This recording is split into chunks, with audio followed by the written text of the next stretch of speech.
Hello beautiful tribe, and welcome back to my YouTube channel. Today's video is a special one, and I'm so excited to share with you guys my birth story.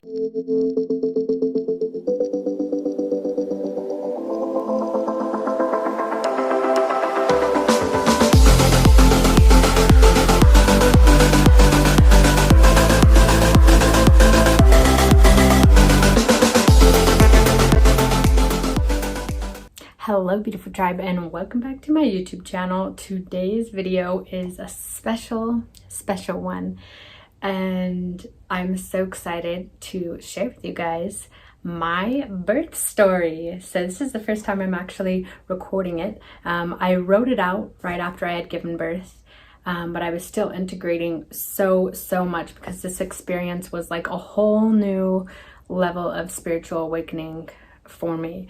Because I've been on this spiritual path for years and years, and then I gave natural birth and I was like, what? And it like shattered my foundations of even beliefs around spirituality and magic and everything. And I feel like it like put it back together in such a beautiful way and made it more real for me and made me realize so much. So I can't wait to share more about that. But for today, I just want to share my birth story in hopes to inspire you, in hopes to educate you. And something that I had to learn the hard way was talking about this topic from a more trauma-informed perspective. And it wasn't until after I gave birth that I realized 1 in 3 women have traumatic births. So my heart literally goes out to you if you have experienced a traumatic birth. I know that there's so many factors that come into play when it comes to giving birth, and whether you choose to do it in the hospital, whether you choose to do it in a birth center, whether you choose to do it at home, all creates different experiences. And so I have only given birth 1 time to my beautiful baby Ocean Rose, and it was in the water. I was able to have a water birth. Once again, if I trigger you through my story, my intention is to just share my experience, and you are allowed to have your experience. And so I think that that's the most powerful thing when it comes to life and how we interpret things and how we see others as feedback in our own life is always an opportunity to self-reflect deeper. So if I am triggering you, I hope that you know that that's not my intention, although I'm here to help people reclaim their power, to inspire people to connect to who they truly are, to connect to their divine power, that you can do and have and be and create anything you want in this world. It takes work, and it's not fucking easy. That's one thing I'll tell you right now. It is not fucking easy, but it's worth it. And it's like choose your hard. So that's the thing. It's like choose your hard to go through healing, to go through trauma healing, to go through awakening, to become more conscious, to become more aware, to create more habits that align you with your true nature and with your power, versus depending on external things and people and externalities to be the answer for you. That is, my soapbox that I'm going to stand on for a minute. And so let's get into it.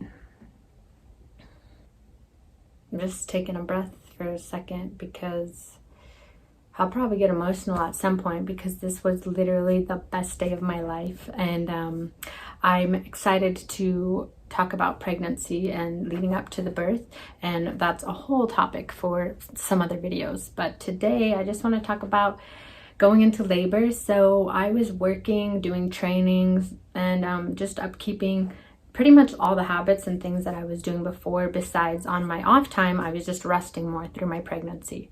And I was at 38 weeks, and I intuitively felt the baby dropping. I felt Ocean like dropping. I had something called a lightning crotch, which you mamas, if you've ever had a baby, you probably know what I'm talking about. It's like when the baby's dropping and puts pressure on your nerves. So sometimes I would be walking and I'd have to stop and like take a deep breath. So this was happening like weeks before I got to 38 weeks. And I went in to see my midwife, and that day, it was a Wednesday, I said, oh man, I'm feeling so tired, and whatnot, and they're like, you're a first-time mom. So a lot of the times it's known to be said that first-time moms go 40, 41, 42 weeks before they go into labor if you are a first-time mom. So my midwife said, you work out a lot, you're healthy, so just expect to go 40, 41 weeks. And so I was like, okay, mentally, I'm just gonna, I'm gonna just mentally, trust that. And so that night I went to bed and I started having contractions in like my lower abdomen area. And up till this point, I've had Braxton Hicks, which are false contractions, or just contractions usually from the top of your uterus to help push the baby down. And so they're not labor contractions, but I was having Braxton Hicks, throughout my pregnancy. So I just thought it was a different type of Braxton Hicks, because remember, I just went in to see the midwife and she told me, plan for 40, 41 weeks. And I'm sitting here like, man, I feel like there's something different here. It's the first time that I have experienced, carrying a baby and giving birth. So I was just like, okay, all these new sensations, you just don't know until you experience it. So the week before, I had stopped taking clients and I was like, I'm going to stop working and give myself 2 weeks to fully prepare for baby to come.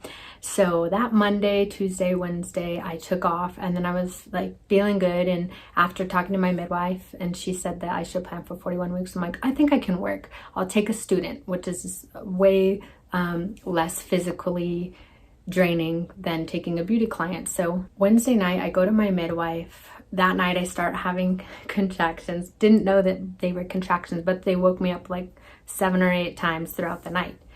And the next morning I tell Josh, I'm like, oh my gosh, like I feel different. Like I felt this, these pains down here more. And he's like, okay, I'm going to stay home and work today. So I live literally a block away from my studio. So I go into my studio.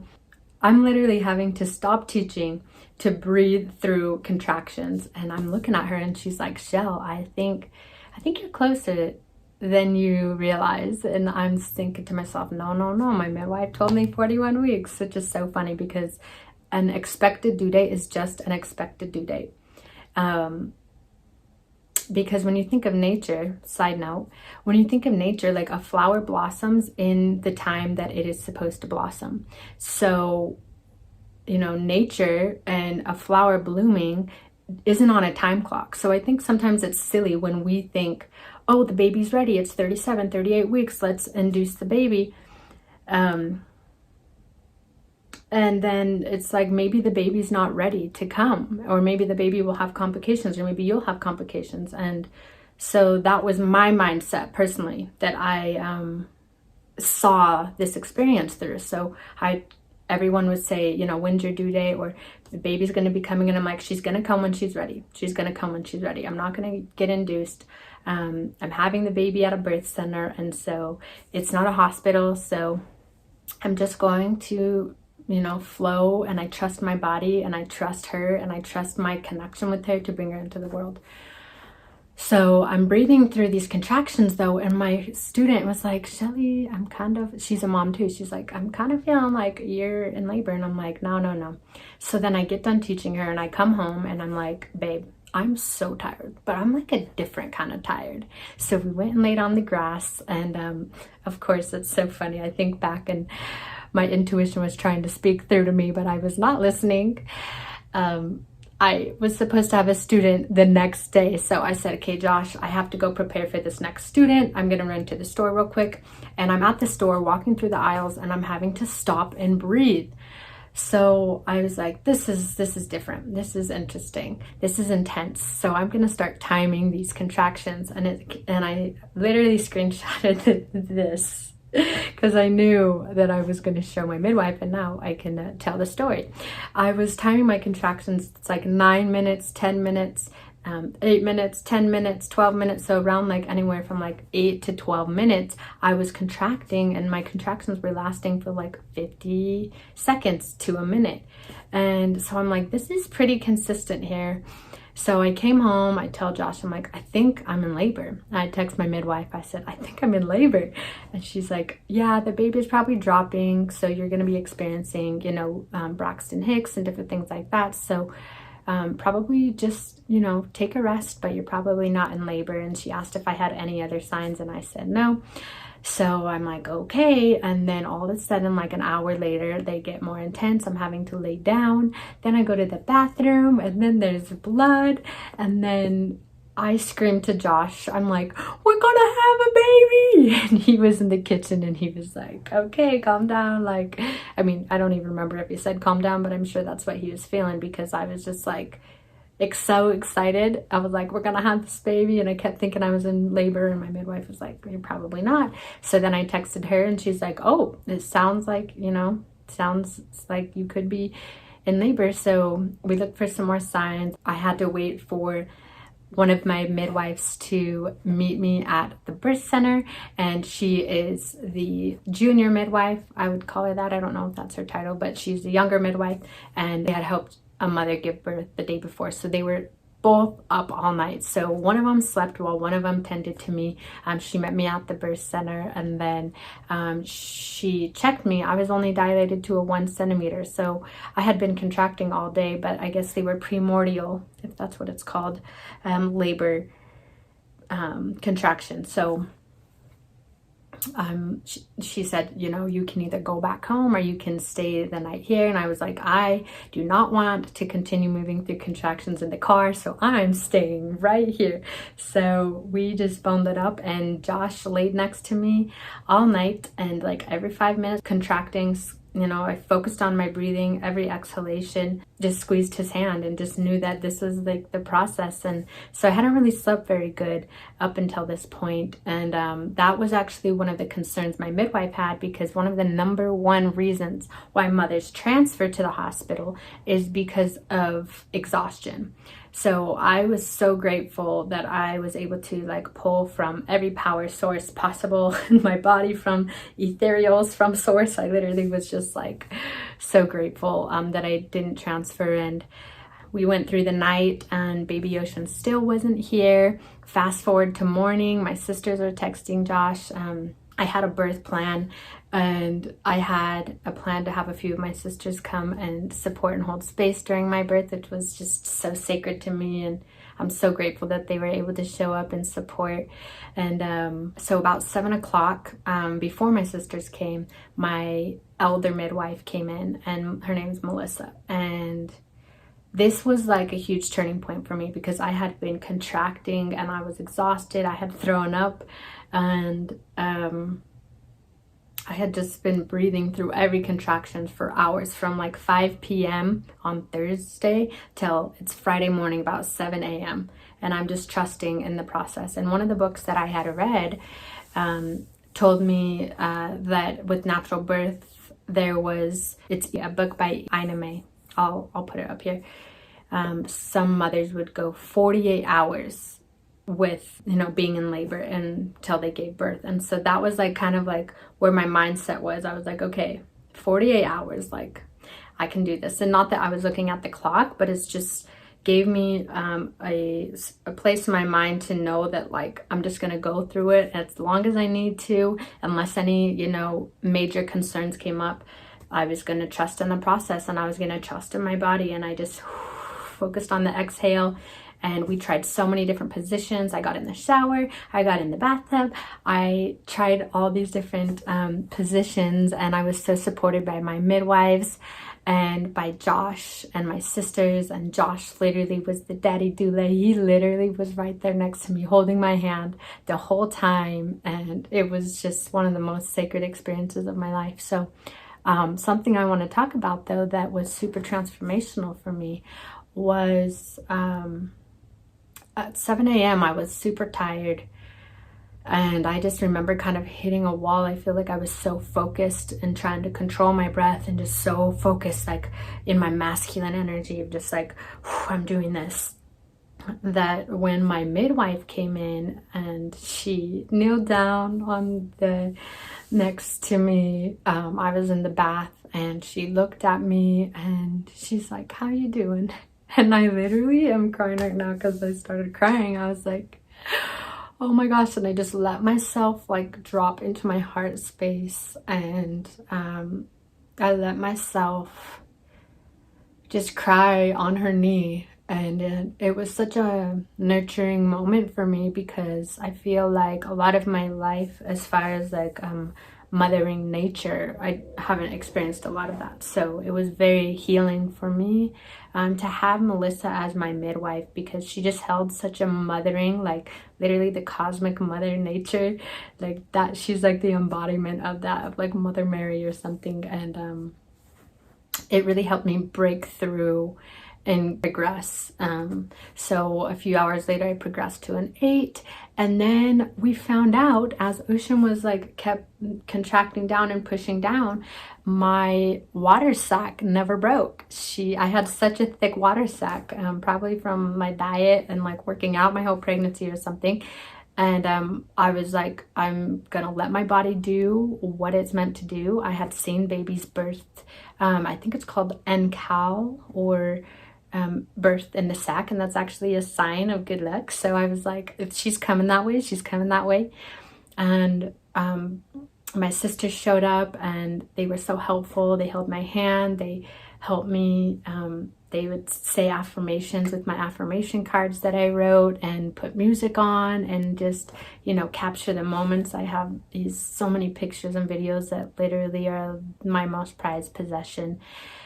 And so we're in this birthing vortex, and I'm just getting so exhausted, and Ocean is my water's not breaking, and that pressure is not allowing her to come down from the water sac. So eventually my midwife had suggested a few times, I can help speed up the process by breaking the water sac, and I was like, no. Me and Josh were like, no, she's coming, no, she's coming. And then eventually it was like, okay, we were approaching, like, I think it was at this point like 17, 18 hours of labor. And I couldn't keep any food down, or electrolytes, or even water for that fact. So they were worried about my energy levels, and I wasn't worried about them. I was just in it. When you're giving birth, you're literally just in it. You're overcome by these sensations, and surrendering to my body, and just breathing through it, and just working with her, and talking to her and saying, come on, baby Ocean, like, we're coming down, and redirecting anything to surrender. So like, I had negative thoughts come up. I had like, I don't know if I can do this. I thought about like, oh my gosh, if I have to, you know, give birth to another child, like, I don't know if I can do this, you know. But there's something about being in the birthing vortex, and if you've given natural birth, mamas, you probably know. But it's like, I believed everything that I was saying out loud to myself, like 1,000 times more than when I wasn't giving birth. So I knew that if I said out loud, like, I can't do this, I was going to be going to the hospital. So I just kept breathing through it. I kept affirming myself, but most importantly, just surrendering, just breathing and being like, I just have to move through all this, and she's coming. Like, our bodies are so intelligent. I was like, my body, I trust my body. I trust you. I cried, I moaned, I made probably weird sounds, like all these things that I, previously before giving birth, was a little afraid of when it comes to judging myself. But then when you're in it, you just literally don't care, because birth is just so freaking badass and sacred, and just like, you're just in it. So eventually my midwife said, you know, Ocean's head needs a little bit of assistance going down past your pubic bone. And so we decided, okay, we'll break my water. And she broke my water and noticed that Ocean was sunny side up. So usually when a baby comes into the world, their head is facing your spine, so when they come down the canal, that they can bend their neck and come out. She was facing literally the opposite, so she wasn't able to come down like easier, so to speak, of being able to bend her neck in the birth canal. So that was difficult, and probably why it took so much time for her to come. But luckily my midwife is very in tune, and she's knew not to tell me that my baby was sunny side up, but she trusted that I could bring the baby here, and she had delivered a lot of sunny side up babies. And so she helps Ocean come down with the contraction, She didn't turn Ocean or anything. She just helped, you know, push her down as she was coming down. And then she says to me, Shelly, it's time to push this baby out. How do you want, you know, how do you want to give birth? And I was like, in the water. Because at this point I was laying on the bed. And so she filled up the water, and then I got in the water and pushed and pushed, and it took like every fiber of my being tapping into my primal power, literally, and just like, you know, pulling energy from the cosmos to bring her into this world.